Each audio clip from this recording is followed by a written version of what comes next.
Vamos a dar inicio a nuestro encuentro. Buenas tardes, queridos hermanos, queridas hermanas. Sean todos bienvenidos a esta tarde, noche de catequesis. Yo muy contento de poder estar nuevamente aquí, gracias a Dios. Otro día más de vida, otro día más para poder servir. Así que espero que hayan tenido un buen lunes. Y si no, espero que esté mejorando pronto y que esta catequesis sea de bendición para cada uno.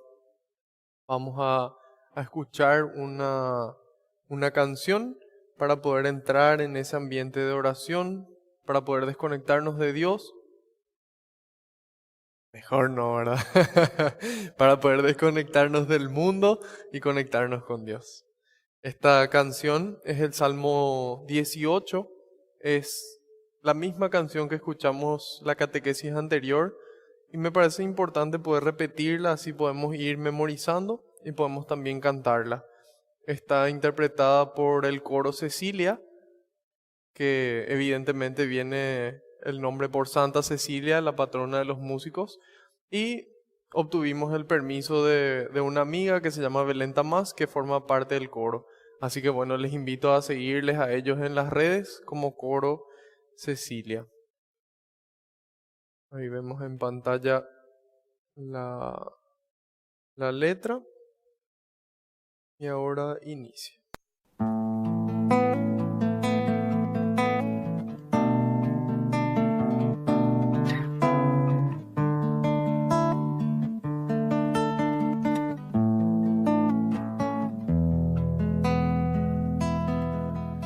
Yo te amo, Señor, mi fortaleza, mi roca, mi baluarte, mi liberador.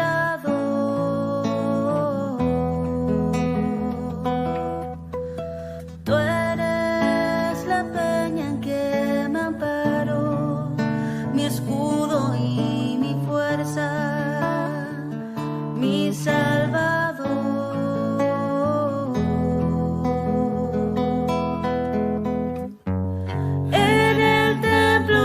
Escucho mi voz, clamé por ti en mi angustia.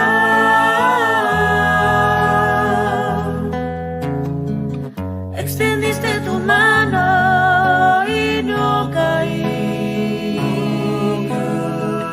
Tu poder del enemigo me libró.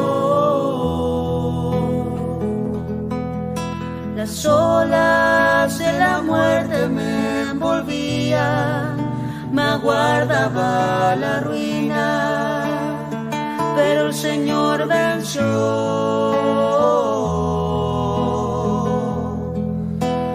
Tú eres la luz que me ilumina, quien abre mis caminos. Tú eres mi Dios.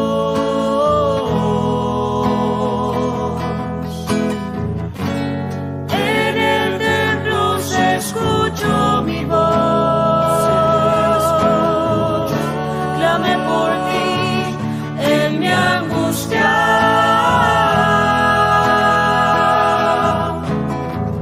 Extendiste tu mano y no caí.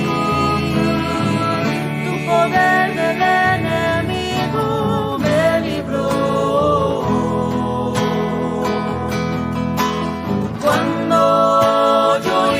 Que tu nombre con mano poderosa me salvó tu amor.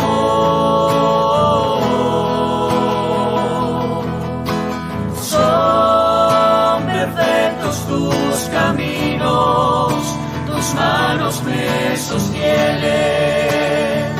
Tú eres mi rey.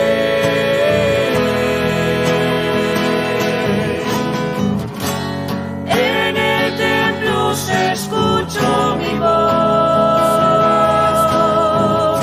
clamé por ti en mi angustia.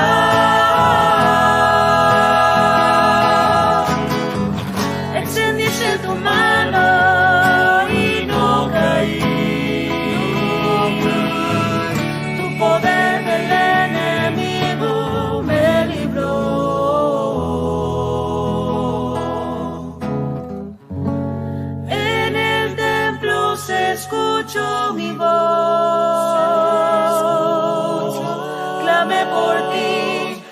en mi angustia. Extendiste tu mano y no caí.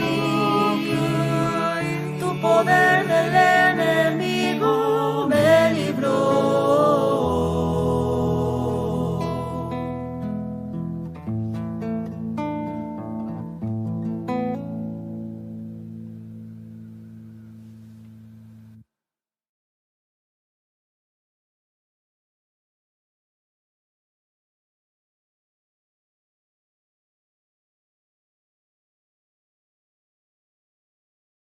Salmo 18. Realmente un precioso salmo, una preciosa interpretación que nos ayuda a poder sentir la presencia de Dios, porque a través de la música y a través del arte también podemos apreciar la gloria y el amor de Dios. Así que bueno, contento de poder contar con amigos músicos que puedan interpretar de esta forma y que también sean generosos en poder compartir lo que ellos están grabando. Así que bueno, buenas tardes a los que se siguen uniendo, buenas noches a través de las redes, también a la gente que tal vez está en camino. Así que espero que hayan tenido un buen lunes y que ya hayan compartido esta transmisión, que tengan esa sana, santa costumbre de difundir lo que viene de Dios. Entonces de esa forma también estamos evangelizando. Yo evangelizo desde aquí, ustedes evangelizan desde su lugar. Y así llevamos al Señor y su palabra a todos los rincones de la tierra. De los que están viendo a través del Facebook, pueden darle directamente compartir. Y a los que están viendo a través de YouTube, debajo del video, si es que están en pantalla completa, le dan atrás y entonces ahí va a aparecer el botón de compartir. Es una flecha inclinada, tocan una vez, le va a aparecer las opciones para compartir por el Facebook, para compartir por WhatsApp o por la red que ustedes elijan. Elijan una, elijan dos, es gratis, así que de esa forma están también evangelizando. Bueno, terminados ya estos avisos, vamos a dar inicio ya a nuestra parte formativa.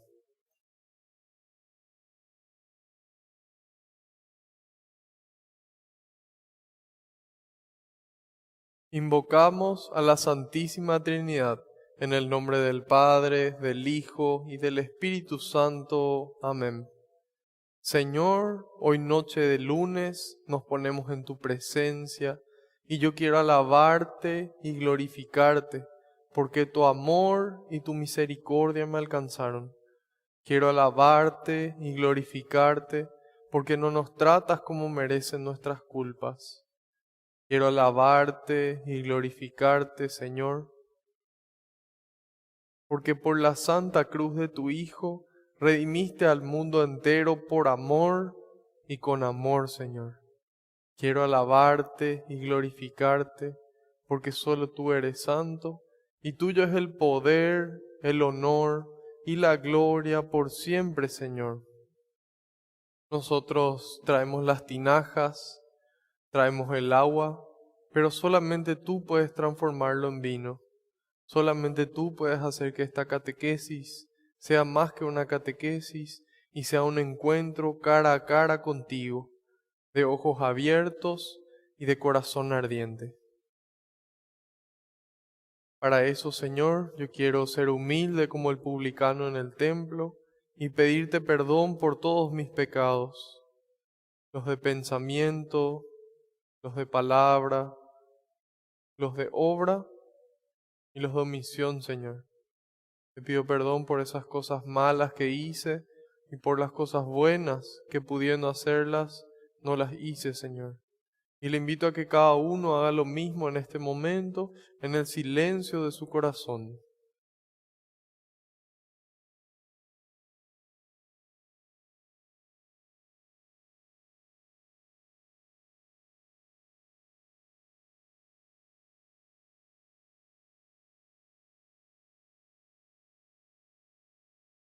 Te pido, Jesús, que se cumpla tu palabra, Tú dijiste que donde dos o más se reúnan en tu nombre, ahí vas a estar vos presente, Señor.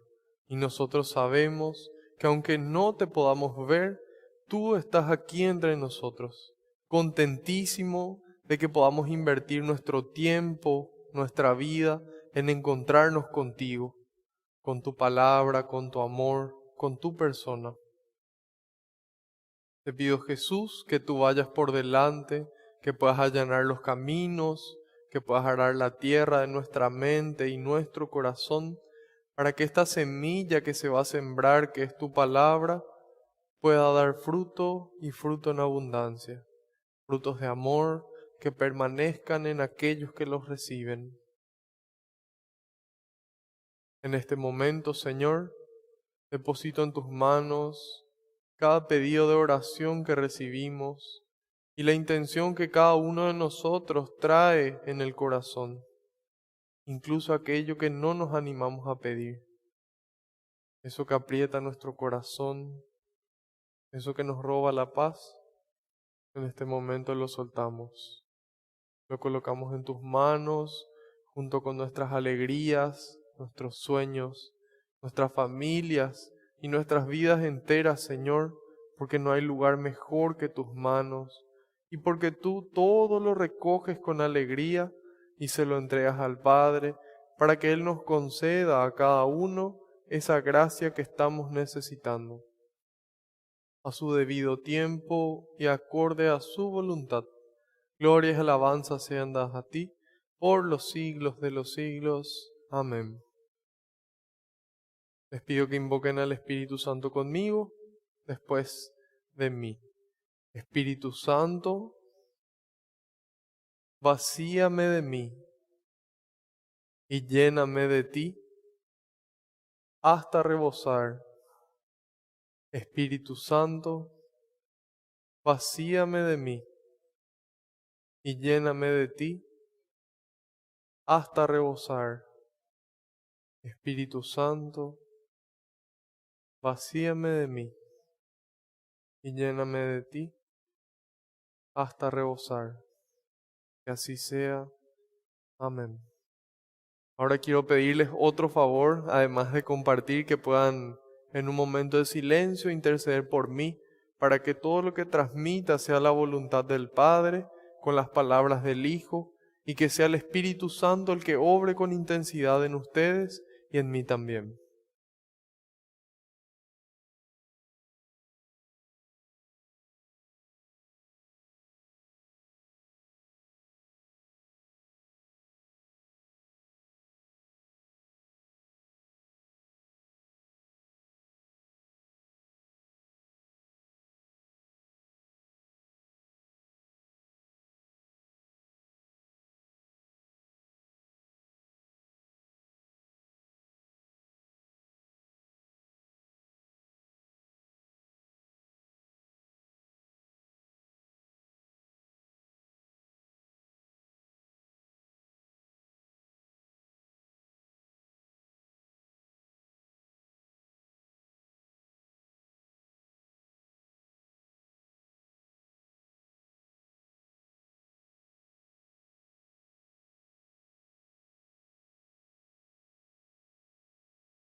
Amén.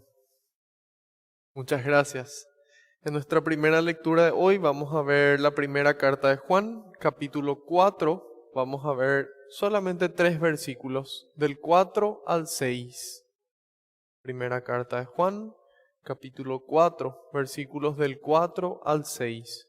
Esta primera carta de San Juan está al final de nuestra Biblia, del Nuevo Testamento, justo antes del último libro, que es el libro del Apocalipsis. Apocalipsis. Estas cartas de Juan forman parte del conjunto de cartas conocidas como las cartas católicas. Se llaman católicas porque no fueron dirigidas a comunidades específicas, así como las cartas de San Pablo, que dirigió a los romanos, a los cristianos de Filipos, a los cristianos de Éfeso, etcétera, sino que San Juan dirigió ya de forma universal a ciertos grupos en aquel entonces y a nosotros hoy. Sería la página 573 para los que tienen la Biblia latinoamericana, letra grande.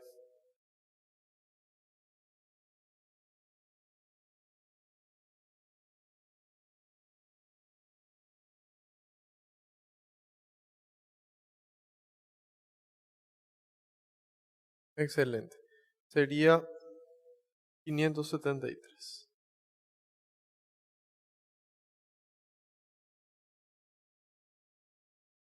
¿Listo?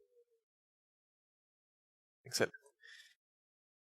Ustedes, hijitos, son de Dios y ya han logrado la victoria sobre esa gente, pues el que está en ustedes es más poderoso que el que está en el mundo.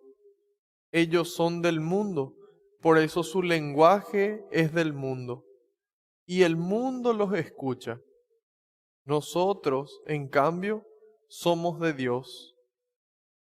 El que conoce a Dios nos escucha, pero el que no conoce a Dios no nos hace caso. Así es como reconocemos el espíritu de la verdad y el espíritu del error. Palabra de Dios, te alabamos, Señor. Bueno, en esta primera parte de la carta que habíamos leído en la catequesis anterior nos hablaba de que hay que saber discernir los espíritus, de que hay que saber discernir qué es verdad y qué no. No podemos acoger nomás, agarrar nomás todo lo que nos viene como si fuera verdad, porque nos dice, hay gente que tiene el espíritu del anticristo. ¿Y quién es eso? Nos dijeron ahí que era un espíritu que no reconoce a Jesús. Un espíritu que no reconoce a Jesús como Dios, como Rey, como Señor. Entonces eso no viene de Dios. Ese sería un espíritu anticristo según lo que define. Y aquí nos dice hoy, ustedes, hijitos, son de Dios. Nos dice a nosotros como hijos espirituales suyos, que tanto nos ama desde el cielo ya, e intercede por nosotros San Juan, nos dice hoy, ustedes, hijitos, son de Dios. Y es por eso que nosotros estamos llamados a poder cuidar nuestra mente, a poder cuidar nuestro corazón y a cuidar nuestro cuerpo.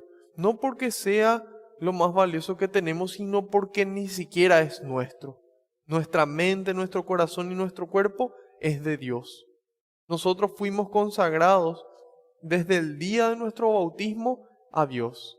Y por lo tanto, desde ese día, en mi caso el 25 de abril de 1992, cuando tenía 3 meses de vida, me consagraron a Dios.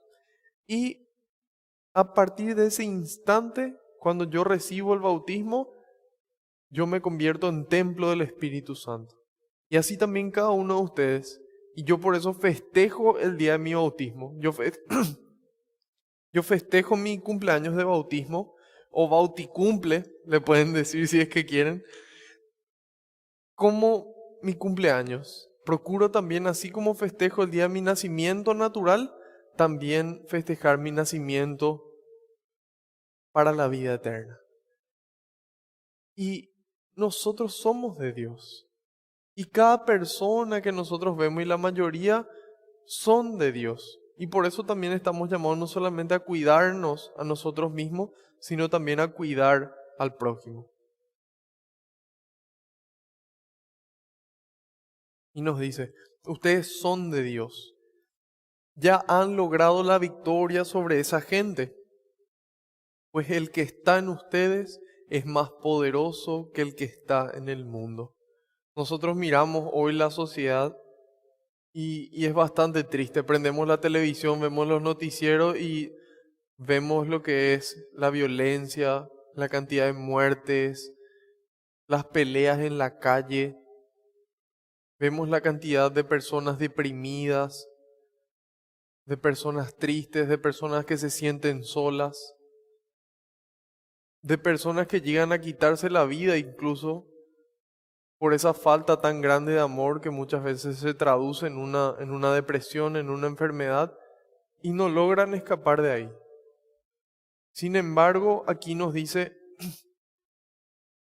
ustedes ya lograron la victoria, porque en nosotros vive Dios, porque en nosotros alumbra esa luz que no se apaga jamás.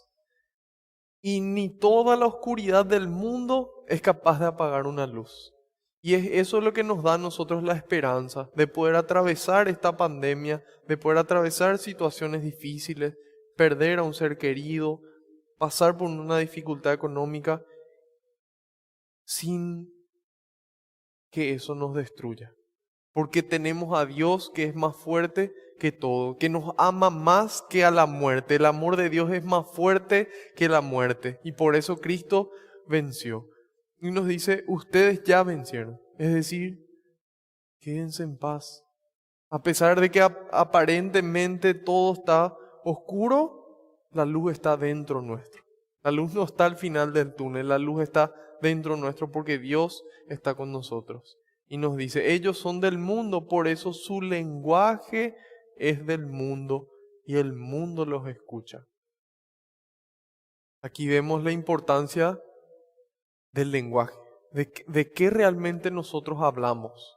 Si hablamos de los chismes, hablamos de infidelidades en otros países, si es que hablamos de los problemas que hay aquí, de que falleció tal persona, que era una persona no tan querida, entonces ahí nosotros vamos identificando de qué hablamos. Porque nosotros podemos escuchar todo esto que yo mencioné de otra gente, que básicamente repite lo que está ya en la tele y en las redes. Sin embargo, ¿de qué hablamos nosotros? ¿Cuál es nuestro lenguaje? Y nosotros estamos llamados a poder hablar de Dios, de las maravillas que Dios hace en mi vida, de lo que Él obró y lo que sigue obrando. Y de lo mucho que Él nos ama. Y no solamente es qué digo, sino también la forma en la que yo digo. Si yo me expreso diciendo groserías, si yo me expreso hablando de cosas morbosas. Y hoy en día ni siquiera nuestro lenguaje es solamente lo que sale de nuestra boca. Porque gran parte de nuestro lenguaje lo expresamos con nuestros dedos. Lo que nosotros le damos me gusta, lo que nosotros compartimos, las cosas que nosotros difundimos, lo que descargamos, todo eso también forma parte del lenguaje. Las cosas que yo publico en las redes sociales, todo eso también es un lenguaje. Y nos dice, ustedes son de Dios. Es decir, su lenguaje tiene que ser apropiado al Hijo. Famoso que, no sé, encuentran al hijo de una persona que es, no sé, el presidente de la República o alguien importante y dicen, ¿cómo vos vas a ser tan grosero? Si vos sabés hijo de quién sos. Y entonces ahí nosotros nos damos cuenta de que tal vez hoy el mundo no nos reclame porque están acostumbrados a ese lenguaje. Sin embargo, cuando un hijo de Dios le escucha a otra persona que también es hijo de Dios expresarse, te choca. A mí me choca cuando algunas personas se ponen a hablar de chismes, por ejemplo. O se ponen a hablar de cualquier cosa y de una forma grosera. Y ahí nos damos cuenta de que eso tiene que ser purificado, eso tiene que ser santificado. Y si nosotros nos damos cuenta hoy, con serenidad, que no hablamos de Dios y que no hablamos de una forma que es agradable a Dios, entonces yo hoy tomo la decisión y le pido al Señor, Señor, pon un guardia, pon un centinela en mi boca, así como dice el Salmo en la Escritura. Y ahí Dios empieza a trabajar y tal vez mañana sigamos bastante parecido, pero lo importante es cada día un paso, cada día un paso. Hoy un poco más santa mi boca, hoy hablo un poquito más de Dios y un poquitito menos del mundo. Ellos son del mundo, por eso su lenguaje es del mundo y el mundo los escucha. Nosotros, ¿quién queremos que nos escuche? ¿Quién yo quiero que me escuche a mí? Entonces yo muchas veces cambio mi lenguaje porque yo quiero que tal persona me escuche. Sin embargo, nosotros estamos llamados a que si hay dos personas que quieren escuchar de Dios, entonces yo sigo hablando de Dios, porque yo no hablo por la cantidad de personas, sino que yo hablo porque Dios habita en mí y Él me mueve a hablar de Él. Nosotros, en cambio, nos dice, somos de Dios. El que conoce a Dios nos escucha, pero el que no conoce a Dios no nos hace caso. Conocer implica tener una amistad, implica tener una cercanía. Y cuando yo le conocí a Dios, es muy difícil que yo vuelva a alejarme de Él, porque yo le conozco a Él, yo sé quién es Él, yo sé qué hizo por mí. Y yo sé que cada día hace por mí y lo mucho que me ama. Y entonces yo le escucho a la gente que me quiere hablar de Dios, porque claro, es algo que yo quiero escuchar. Si a mí me gusta mucho el fútbol, ¿a quién yo le quiero escuchar? A los periodistas que hablan de fútbol, a aquellos que saben de fútbol y que te van a dar una buena información. Y esa última información. Y así también nosotros nos ponemos a buscar sacerdotes, nos ponemos a escucharle al Papa, nos ponemos a escucharle a predicadores que nos hablan de Dios. Y eso nos llena el alma, nos da fuerzas y nos llena también de amor para, con ese amor, salir al mundo a poder amar. Y nos dice, así es como reconocemos el espíritu de la verdad y el espíritu del error. Es decir, la forma en la que yo vivo. Ese es mi lenguaje. Yo puedo expresar mi lenguaje con gestos, con palabras o digitalmente. Sin embargo, ¿cómo la gente va a reconocer que somos hijos de Dios? No es por nuestras cadenas, nuestras calcomanías, porque nos vamos a la misa, no. Sino nos van a reconocer por la forma en la que nosotros actuamos, por lo que nosotros decimos, por la forma en la que nosotros decimos. Entonces, con esto en mente, somos de Dios. Vos sos hija de Dios, vos sos hijo de Dios. Actúa como tal, habla como tal, escucha como tal. Y busca escucharle a personas que nos hablen de Dios. Tal vez nosotros vemos series y nos podemos sentar a ver una serie todo un domingo completo, 8 o 10 horas de seguido. Sin embargo, de repente alguna prédica, alguna conferencia, alguna disertación parece luego que no va a terminar nunca. Y eso también es por la costumbre. En la medida en la que más escuchamos de Dios, más nos gusta y más nos motiva a seguir escuchando. Y de esa forma vamos a reconocer este Espíritu de Dios que habita en nosotros.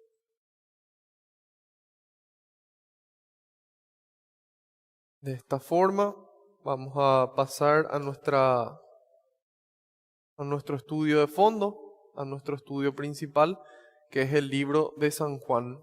Vamos a ver hoy el capítulo número 6. Continuamos en este capítulo tan precioso, uno de mis favoritos de toda la Biblia, porque es en donde se encuentra el sermón eucarístico.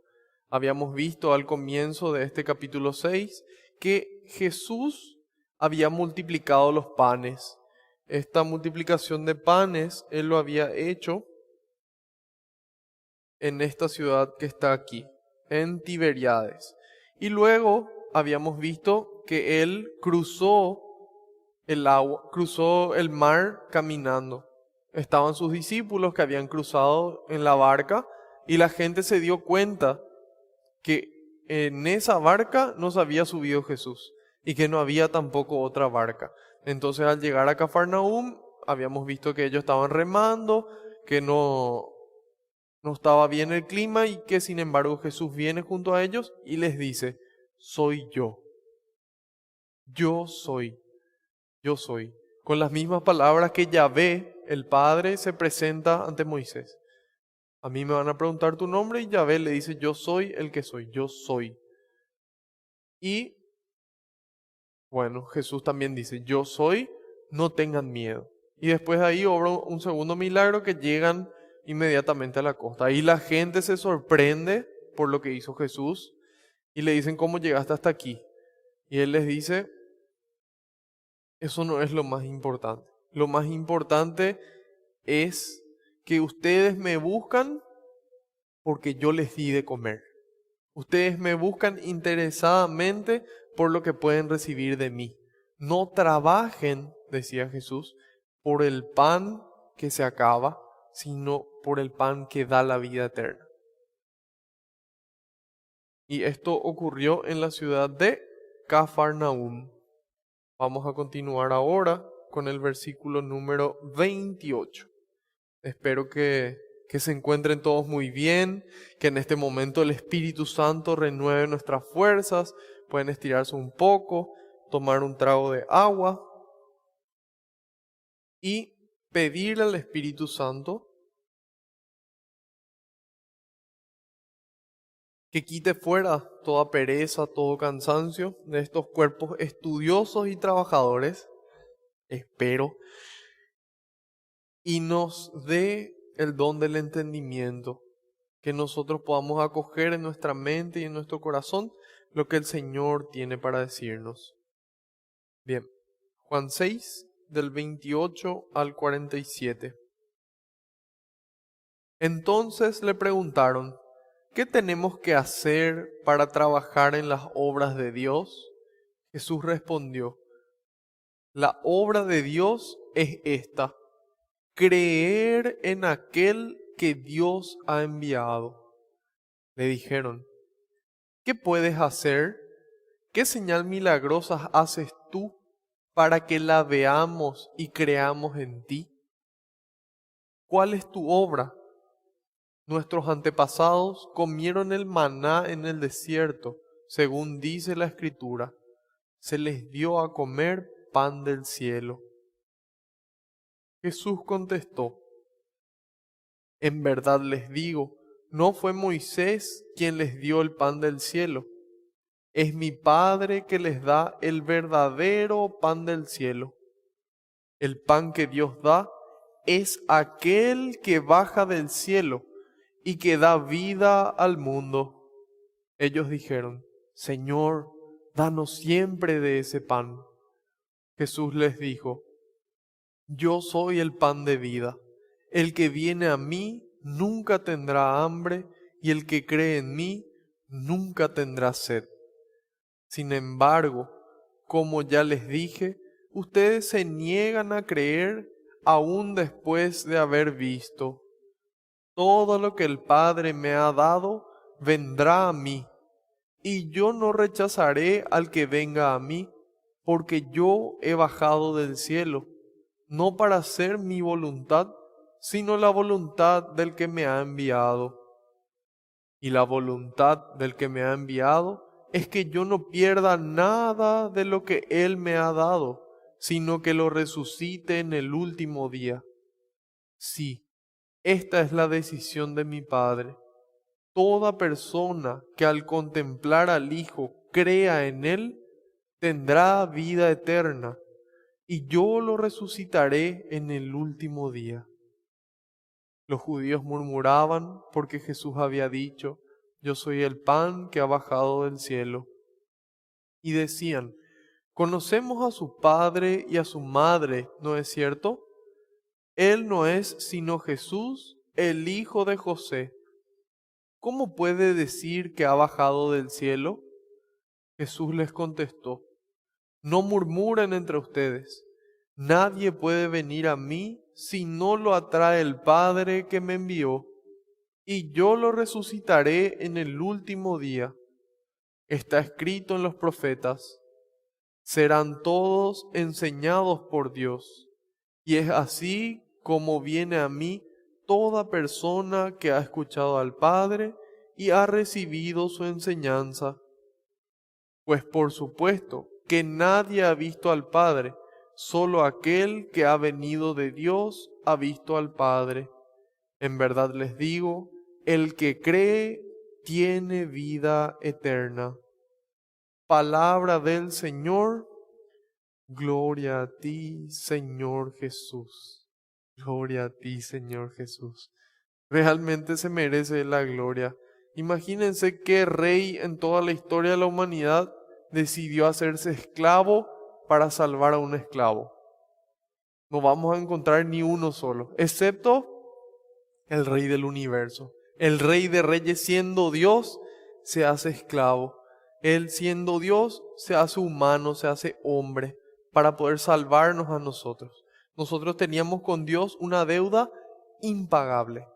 El pecado que nosotros cometimos contra Dios, nosotros, los hombres, no teníamos forma de pagar esa deuda. Entonces, ¿qué hace Dios? Tanto nos ama que envía a su Hijo único al mundo para que Él, haciéndose hombre, como por un hombre entró al pecado, Adán, por un hombre se cancela la deuda. Y bueno, si con eso no se merece la gloria, realmente es porque no, tal vez no tenemos nomás el entendimiento que Dios nos regala para darle la gloria que Él se merece. Pero bueno, ojalá que sí. Y como dijimos, multiplicó los panes en Tiberíades, cruza a Cafarnaúm, se van en busca de Él. Ahí le preguntan, porque Jesús, que le había dicho, tienen que trabajar para el alimento, por el alimento que permanece y que da vida eterna. Entonces le dio curiosidad, ¿qué tenemos que hacer? ¿Qué tenemos que hacer? Y así también la gente debería de preguntarnos a nosotros, ¿qué tengo que hacer para encontrarme con el Señor? ¿Qué tengo que hacer para ganar la vida eterna? Hoy el Señor, así como les respondió directamente a ellos, le responde a las personas a través nuestro, a través tuyo y a través mío. Y le preguntan, ¿qué tenemos que hacer para trabajar en las obras de Dios? Y Jesús le respondió, la obra de Dios es esta, creer en aquel que Dios ha enviado.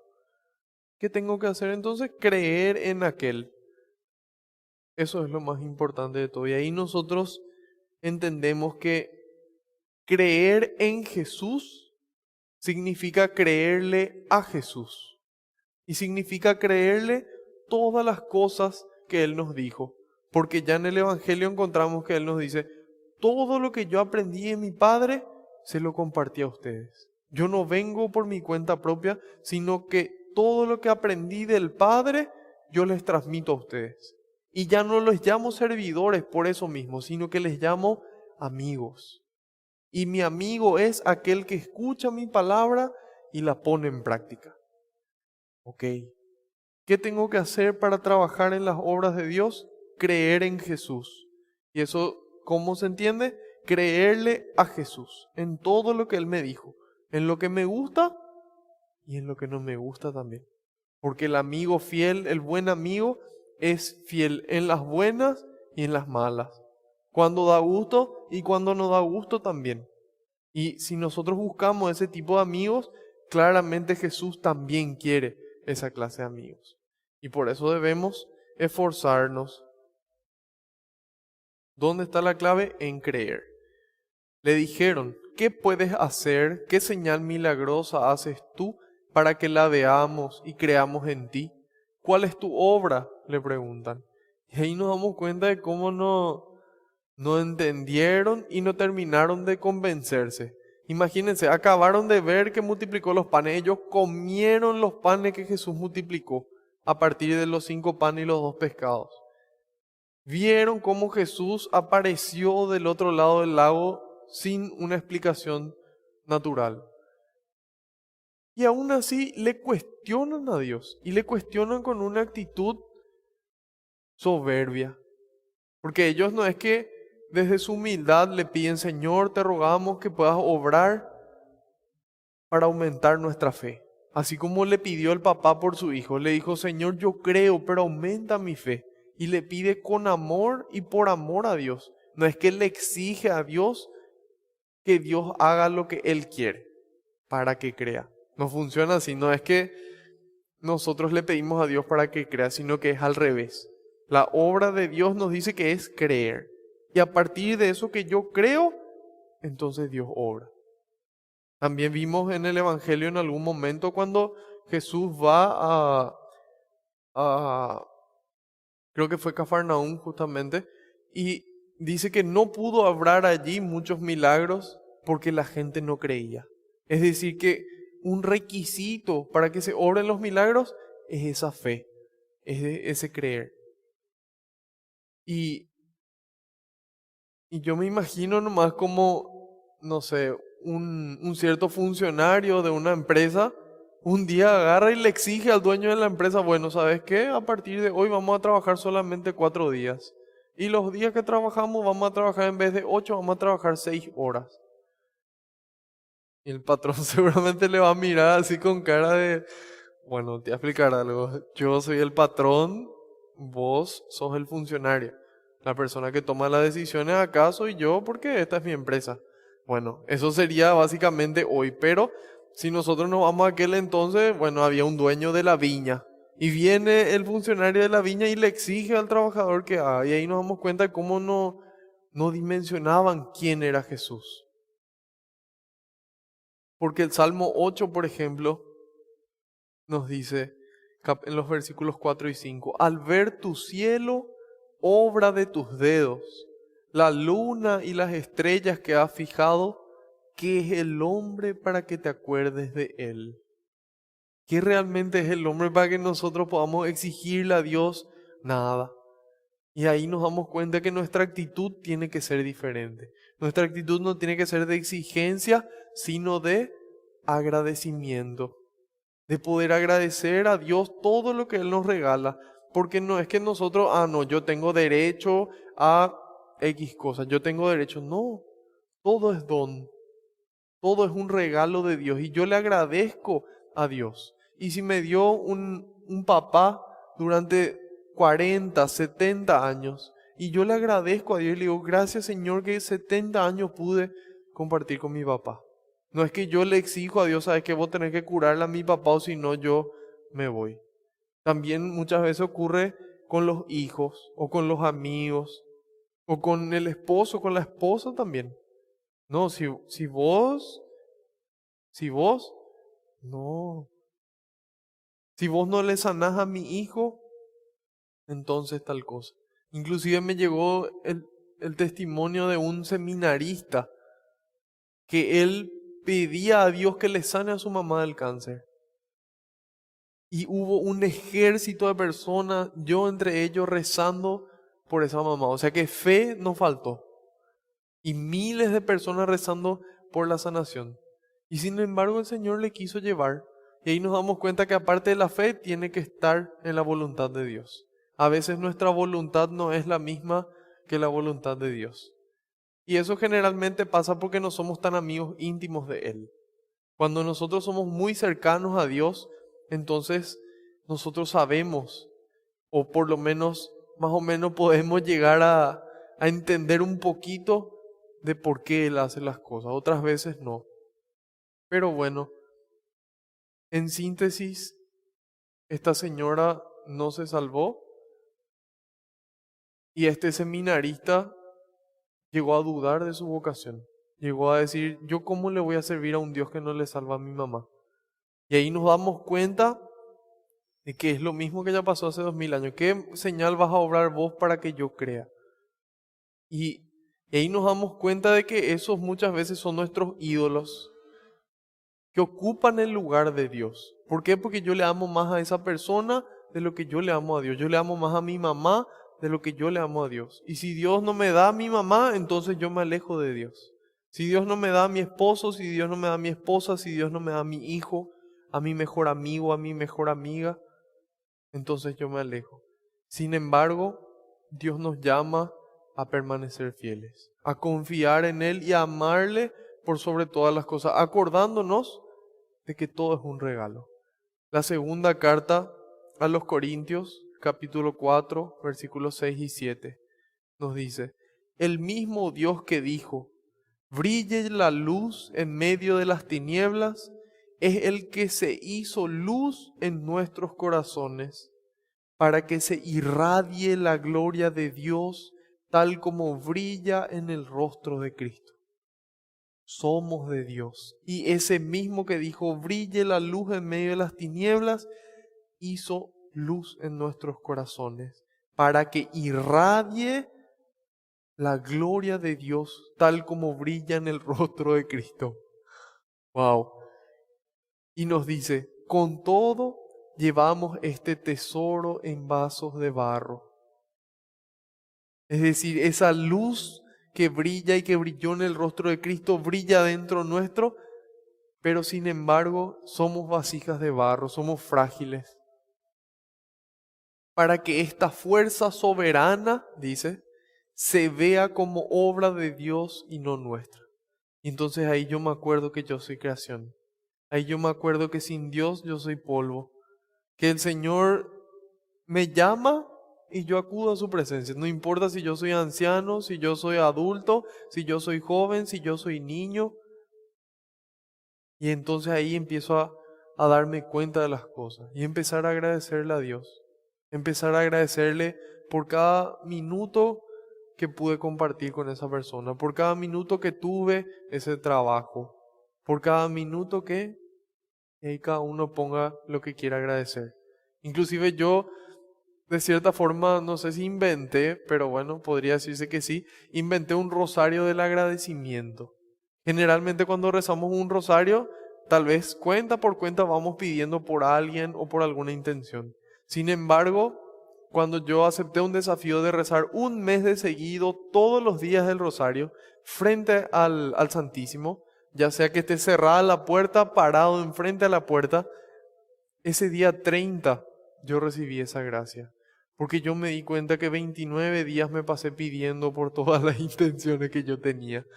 Y ese día dije, no puedo ser así, no puedo ser tan pedigüeño.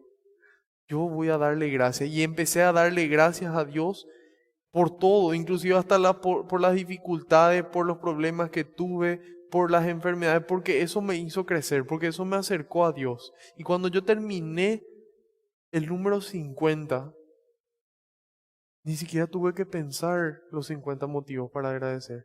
Y ahí me di cuenta que los problemas que yo tengo y las dificultades que yo tengo comparado con todo lo que Dios me regala son nada. Y ahí fue el día más feliz de mi vida, porque ese día yo me di cuenta de todo lo que Dios me regaló. Y empecé a ser un poco más agradecido, a esforzarme por ser más agradecido, porque a veces seguimos siendo un poco miserables o bastante miserables, pero procuramos.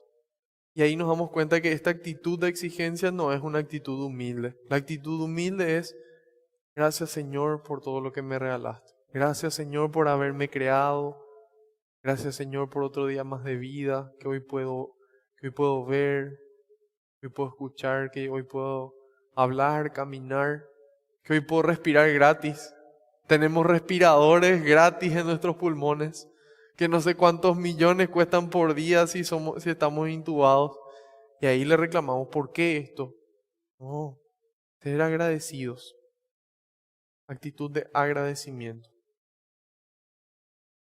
Crisóstomo es un poco duro y dice, no hay nada peor, nada más vergonzoso que la glotonería. Es decir, ser glotón. Es que uno consume, pide y nunca se acaba. Y él nos dice que no hay nada peor ni vergonzoso que eso. Nubla el juicio y reduce el alma a saciar los apetitos. Reduce el alma, todo mi espíritu, todo mi ser, a saciar mi cuerpo. Ya sea de hambre, ya sea de sed, ya sea de placer. Y ahí nos damos cuenta de que Dios no nos creó para eso. De que esos son regalitos como caramelos que Él nos dio para que podamos disfrutar aquí en la tierra. Sin embargo, el problema es que esos caramelitos se roban toda nuestra atención y después de tanto comer esos caramelitos terminamos enfermándonos. Y nos dice, por ejemplo, nada puede ser más irracional, nada puede ser más ilógico que pedir otro milagro, como si ya no se hubiera dado ninguno, porque así le pidieron. Y él nos dice, nada es más irracional que eso. Y ni siquiera dejan la elección del milagro a nuestro Señor. No le dicen, bueno, podés obrar esto o obrar un milagro que vos quieras. No, vos vas a obrar un milagro y vas a obrar este milagro. Sino que le obligarían a darles precisamente esa señal que le fue dada a sus antepasados. Nuestros padres comieron maná en el desierto. Hubo muchos milagros realizados en Egipto, en el Mar Rojo y en el desierto. Sin embargo, recordaban este milagro como el mejor de todos, que cayó pan del cielo y ellos comieron. Tal es la fuerza del apetito, nos dice. ¿Qué puedes hacer? ¿Qué señal milagrosa? ¿Cuál es tu obra? Nuestros antepasados comieron el maná en el desierto. Según dice la Escritura, se les dio el pan del cielo. La Biblia de Navarra nos dice, este discurso de Jesús se abre con una introducción a modo de diálogo entre él y los judíos. Empieza un diálogo que después va a llegar el punto donde Jesús va a decir, este es mi cuerpo, coman, esta es mi sangre, beban. Y ahí empieza a irse la gente en masa. Sin embargo, antes de llegar a ese culmen, a ese punto más alto, Él les va preparando. Y eso es lo que nos destaca aquí, que empezó como un diálogo donde se revela cuáles son los bienes mesiánicos, cuáles son los bienes del Mesías que Él trae. La gente que hablaba con Él nos dice, creían que el maná era el símbolo de los bienes que traía el Mesías. Y ahí nos damos cuenta de por qué Jesús decidió quedarse en un pedazo de pan. Porque Jesús viene a ser pleno, a perfeccionar todo lo que ya existía. Adán, un hombre que falló, Cristo, un hombre que triunfó. Moisés, que trae la ley en piedra, Cristo que envía el Espíritu Santo que pone la ley en el corazón. Yahvé hizo bajar pan del cielo, Él mismo es el pan bajado del cielo. Y ahí nos damos cuenta cómo todo lo que ya estaba de cierta forma oculto en el Antiguo Testamento apuntaba a Cristo, en donde Cristo hace la revelación completa. Jesús que haga un portento semejante al del maná, pero no podían ni siquiera sospechar que el maná era solamente la figura de lo que Dios le iba a dar a los hombres. Su propio Hijo presente en el misterio de la Eucaristía. Presente en el misterio de la Eucaristía. Sin embargo, por más de que Cristo haya venido, se haya quedado en la Eucaristía, nosotros necesitamos creer. Y si no hay voluntad de creer, por más de que se obren tantos milagros, vamos a seguir pidiendo. Tiene que existir esa voluntad de creer. Y a nosotros, como dijimos, nos pasó lo mismo. Jesucristo se encarnó, instituyó la iglesia, instituyó la Eucaristía, obró los milagros, sufrió su pasión por nosotros, murió, le venció a la muerte y resucitó. Nos envió el Espíritu Santo y nosotros seguimos pidiendo más milagros. Imagínense que nos convirtió a nosotros, así como ya habíamos dicho hace rato, desde el día de nuestro bautismo en templo de su Espíritu. Nadie se iba a imaginar eso jamás en toda la historia del pueblo de Israel. Sin embargo, Dios nos sorprende con su amor. Y entonces, por su infinita misericordia, obró tantas veces en nuestras vidas como ya empezó en el inicio de la humanidad, cuando vemos con Adán y Eva que creó todo el paraíso para ellos. También vemos después la llamada a Abraham, que le llama y le dice, deja todo, yo te voy a dar tierra y descendencia. Y así vemos cómo a lo largo de la historia Dios fue obrando y hoy también sigue obrando. Y cada cosa, si uno se pone a pensar, yo les invito a que se sienten y piensen, hagan una biografía, pero corta, en donde se sientan ustedes a pensar desde el momento en el que ustedes nacieron y antes inclusive en su concepción. Y pónganse a pensar con serenidad cómo se fueron dando las cosas. Y les invito a que ahí puedan ver que Dios fue obrando en sus vidas. Aquí este fue Dios. Aquí este fue Dios. Y anoten todas las intervenciones de Dios en su vida. Digan, este fue Dios. Esto que pasó acá tuvo que haber sido Dios. Y así. Y una vez que terminen de escribir, yo hice este ejercicio y escribí 6 páginas de seguido de todas las veces que Dios intervino en mi vida. Y es un ejercicio que nos permite reconocer lo que Dios hizo. Y nos ayuda a fortalecer nuestra fe. y a ser agradecidos, buscar ser agradecidos. Porque finalmente todo eso es un regalo de Dios. Y aún así, a pesar de que hayamos todo lo que Dios obró en nuestras vidas, le exigimos. Y si no hace, entonces Él no existe, entonces Él no es bueno, entonces Él no escucha y termino alejándome de Él. Y eso es tristísimo, eso es tristísimo. Pero bueno, nosotros podemos luchar para combatir esa situación. Nos toca a nosotros ser diferentes con el Señor. Nos toca ser un poco más gente. Nos toca ser un poco más amables con Él y agradecidos. La primera carta a los Corintios, capítulo 4, versículo 7 dice, ¿será necesario que se fijen en ti? ¿Será necesario que se fijen en ti? ¿Qué tienes que no hayas recibido? Y si lo has recibido, ¿por qué te alabas a ti mismo como si no lo hubieras recibido? Y en Romanos 4:16 dice, la fe es el camino y todo es don. Todo es don. Y ahí nos damos cuenta que no solamente esas intervenciones de Dios, sino que mi vida misma es un don. Yo fui el campeón entre no sé cuántos millones de espermatozoides que llegó al óvulo y logró vivir.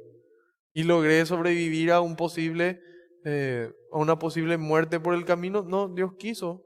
Y hoy ustedes están aquí y yo estoy aquí porque Dios quiso. Porque Él nos llama, porque Él nos ama y quiere una respuesta. Él quiere una respuesta de amor, quiere una respuesta de agradecimiento. Como todo padre, que padre no espera que sus hijos sean agradecidos por todo lo que hizo. Cuanto más Dios con nosotros.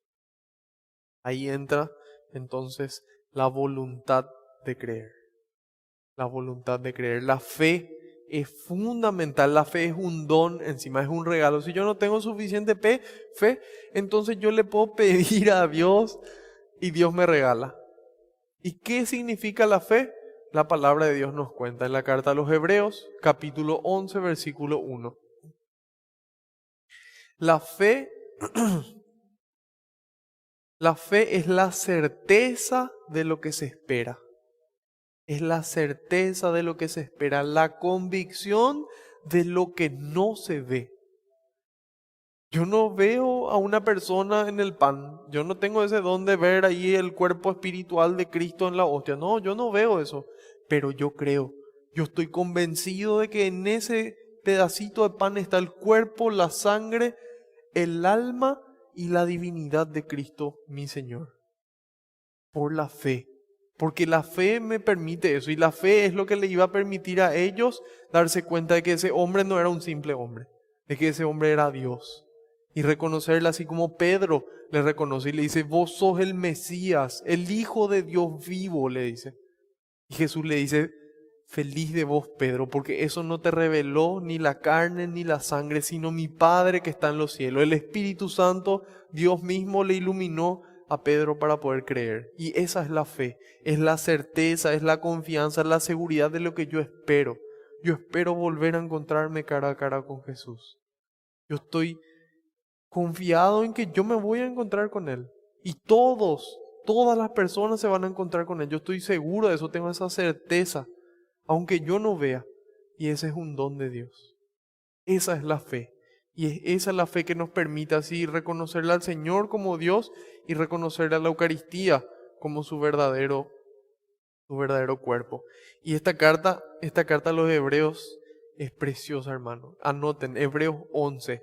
Y lean hasta el versículo 39, porque una vez que define la fe, empieza a citar la fe de los creyentes. Y empieza a citar la fe de Abraham. Primero la fe de Abel con su ofrenda a Dios. Después la fe de Abraham, la fe de Isaac, la fe de Jacob, la fe de Moisés, la fe de David. Y destaca como cada una de esas personas por fe hicieron lo que hicieron. Imagínense que Abraham no estaba Cristo, no estaba el Padre, todavía no había el maná, no estaba la ley, y él deja todo lo que tenía porque Dios le llama. Eso es fe. O sea, nosotros, para mí, creer ahora que ya existe la iglesia, que existe todo el testimonio, las pruebas científicas de que Cristo vivió, es más fácil creer. Que de la nada Dios me dice, bueno, ¿sabes qué? Yo te voy a dar tierra y descendencia a pesar de que seas un anciano, vamos. Y vamos, dijo Abraham. Y así nació el padre de la fe. Él es el padre en la fe de todos los cristianos y de todos los musulmanes también. De todos los musulmanes. Porque de ahí sale la beta de, creo que es la beta de Esaú, y de ahí nacen todos los musulmanes. Entonces ahí nos damos cuenta de qué tan importante es la fe. Y aquí destaca esa fe. Y va terminando con los versículos 35 al 39. Les voy a leer porque es demasiado precioso y no puedo dejar de compartirles. Nos dice, hubo mujeres que recobraron resucitados a sus muertos, pero también hubo otros que en vista de una resurrección mejor, no buscaron salvarse a cualquier precio de la tortura. Hubo mujeres que recuperaron a sus seres queridos por la resurrección, una resurrección física, así como la resurrección de Lázaro. Los muertos se levantaron y continuaron viviendo. Sin embargo, nos dice, otros en vista de una resurrección mejor, en la que ya no voy a volver a morir, sino que voy a tener vida eterna, no buscaron salvarse a cualquier precio de la tortura. Y ahí tenemos a todos los mártires que murieron degollados, decapitados, quemados, apedreados, desollados. Y ahí nos damos cuenta de cómo ellos no decidieron escapar a la muerte, sino en busca de esa resurrección mejor lo lograron. Y nos dice en el 36, otros sufrieron las penas, las pruebas de las cadenas y de la cárcel, fueron apedreados, torturados, aserrados, es decir, cortados con sierra, murieron a espada, anduvieron errantes de una parte a otra, sin otro vestido que pieles de corderos y cabras, a falta de todo, oprimidos, maltratados, nos dice. Estos hombres de los cuales no era digno el mundo, tenían que vagar por los desiertos y las montañas y refugiarse en cuevas y escondites. Todos estos merecieron que se recordara su fe, pero no por eso consiguieron el objeto de la promesa. Es que Dios nos reservaba algo mejor y no debían llegar al término sin nosotros. Wow. Y nos damos cuenta de cómo nuestra fe a veces no nos permite ni siquiera bendecir la mesa en el shopping porque nos da vergüenza. Y sin embargo vemos aquí la fe de estos hombres. Y por eso que es tan importante conocer la vida de los santos. Ver qué estuvieron dispuestos a hacer ellos por su fe. Por ese amor a Dios, por esa convicción, esa certeza de, a pesar de no ver, vivir.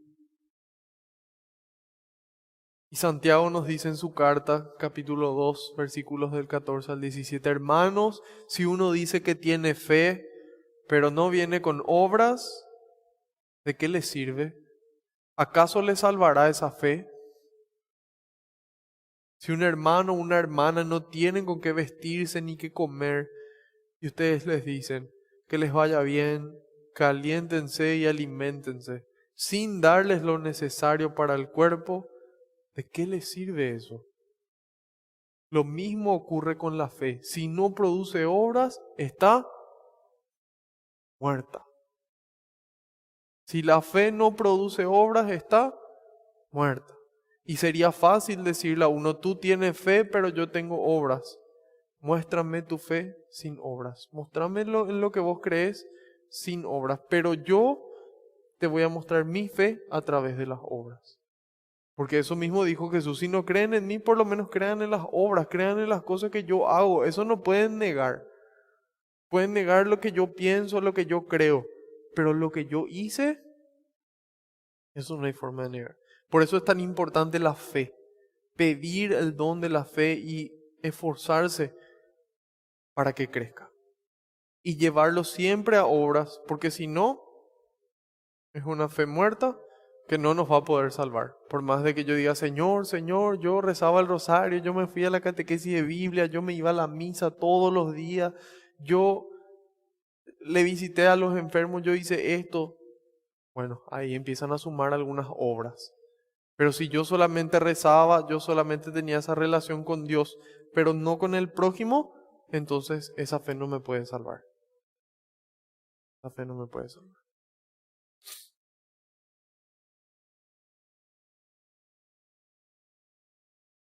Bien. Jesús contestó, en verdad les digo, no fue Moisés quien les dio el pan del cielo. Es mi Padre el que les da el verdadero pan del cielo. Nosotros leemos esto y parece que es lo que tanto mi Padre. No, acá Jesús hizo algo gravísimo, gravísimo para los judíos. Los judíos ni siquiera podían decir el nombre de Dios. Ellos no podían pronunciar Yahvé. Ellos veían el tetragrama Yahvé y tenían que decir Adonai, tenían que decir otras palabras. Y llamarle Padre al Todopoderoso, al Creador del universo, era un atrevimiento que no le iban a perdonar. Sin embargo, Jesús habla con la verdad. Es mi Padre el que les da el verdadero pan. Ese pan que cayó del cielo es mi Padre el que les da. Y dice en el 33, el pan que Dios da es aquel que baja del cielo y que da la vida al mundo. Ahí va trayendo claridad. Ellos le piden un pan y Jesús le dice, no, ese pan no es el verdadero, el pan verdadero es una persona misma. Ahí empieza la confusión seguramente en su cabeza. Y San Juan Crisóstomo nos dice, él llama a esto, por Jesús, el pan verdadero, no porque el milagro del maná fuera falso, sino porque era un tipo. Era un ejemplo, era un modelo de lo que iba a ocurrir. Y no la verdad misma, que es Cristo. Al oír esto, la gente respondió, danos de comer ese pan. Eso es lo que le contestan en el 34. Señor, danos siempre de ese pan. Y ellos todavía pensaban que era algo material y esperaban satisfacer sus apetitos. Porque recibieron la comida y los peces y claro, a quien no le gusta comer gratis. Y entonces le dicen, bueno, danos siempre de ese pan. ¿Y qué hace Cristo? Nos pregunta, guiándolos poco a poco. Dice, el pan de Dios es el que descendió del cielo y da la vida al mundo.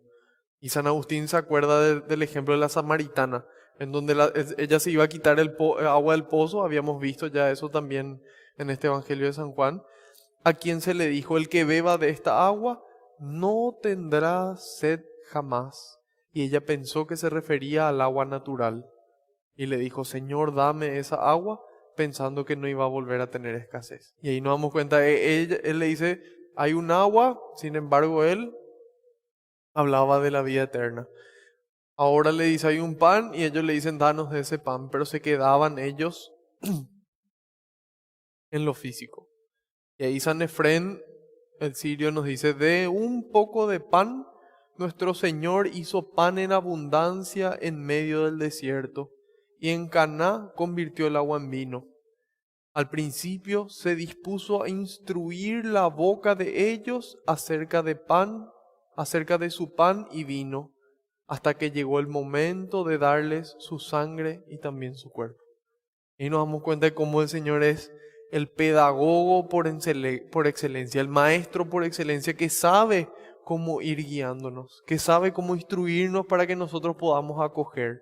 Primero les da el pan, les da el vino, y después sí, va a llegar a su sangre y a su cuerpo.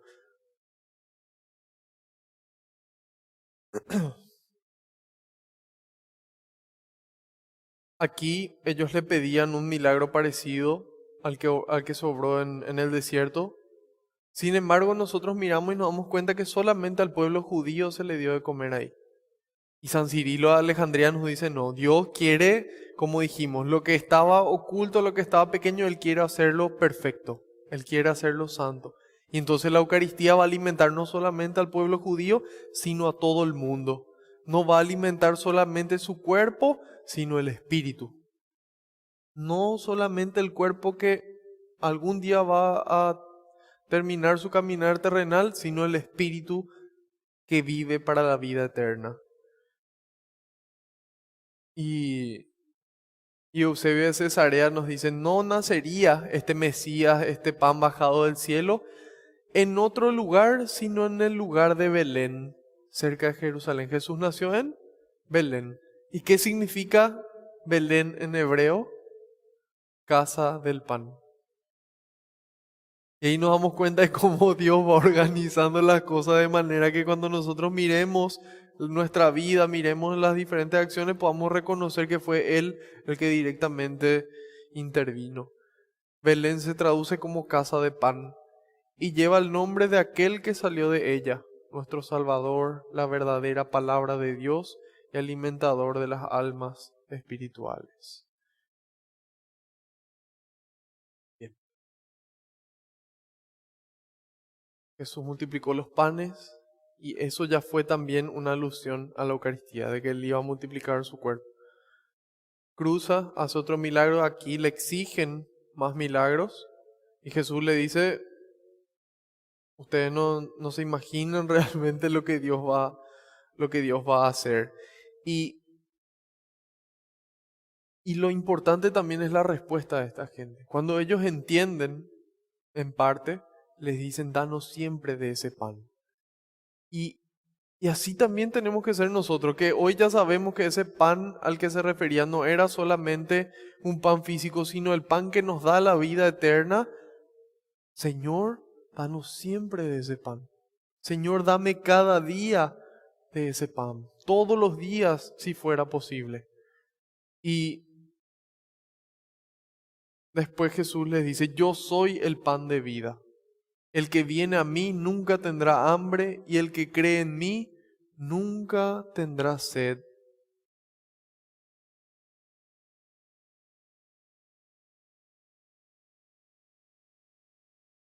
El que cree en mí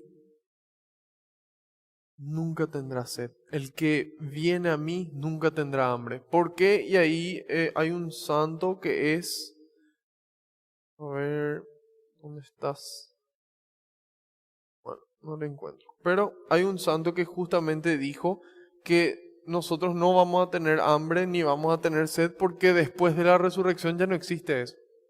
Todas esas dificultades del cuerpo ya no vamos a tener. Y por eso el que viene a mí nunca tendrá hambre y el que cree en mí nunca tendrá sed. Sin embargo, como ya les dije, ustedes se niegan a creer aún después de haber visto. Todo lo que el Padre me ha dado vendrá a mí y yo no rechazaré al que venga a mí. Aquí nos damos cuenta de que esta atracción de Dios no es una coincidencia, no fue sin querer, sino que fue la voluntad del Padre que quiso revelarse, que nosotros podamos conocerle. Y para eso necesitamos fe y que Él mismo se revele. Y en la medida en la que tenemos fe, Él va a continuar revelándose. Dice, porque yo he bajado del cielo, no para hacer mi voluntad, sino la voluntad del que me ha enviado.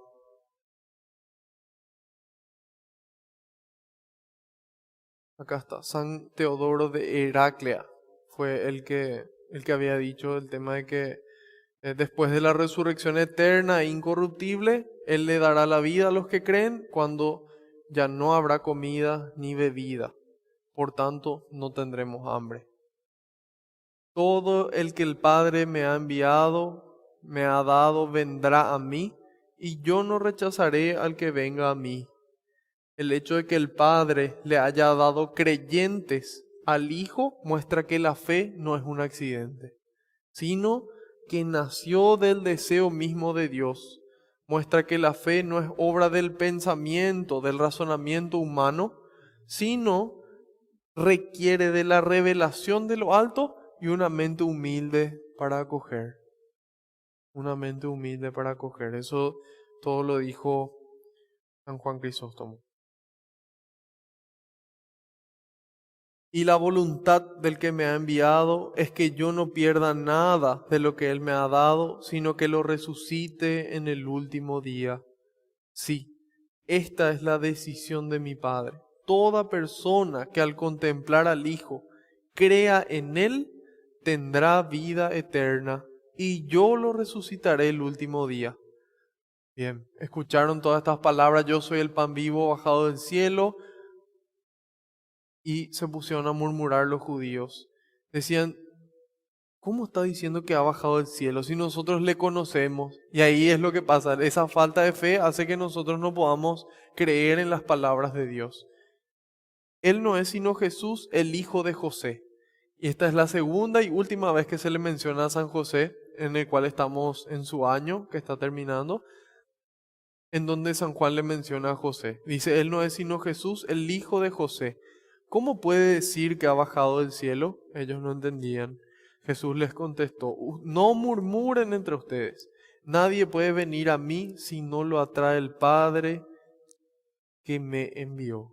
Es decir, nosotros que estamos aquí es porque el Padre quiso que nosotros, ustedes y yo, sintamos esta atracción hacia Jesús.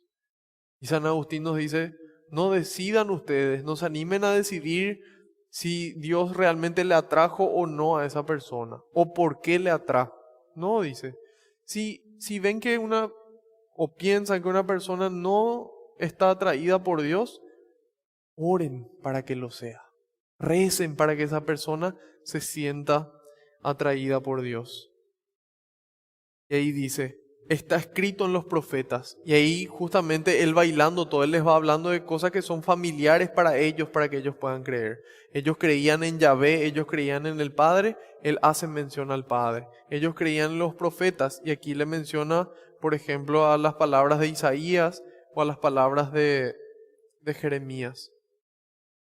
Isaías 54:13 dice, todos tus hijos serán instruidos por Yahvé, y grande será la felicidad de tus hijos.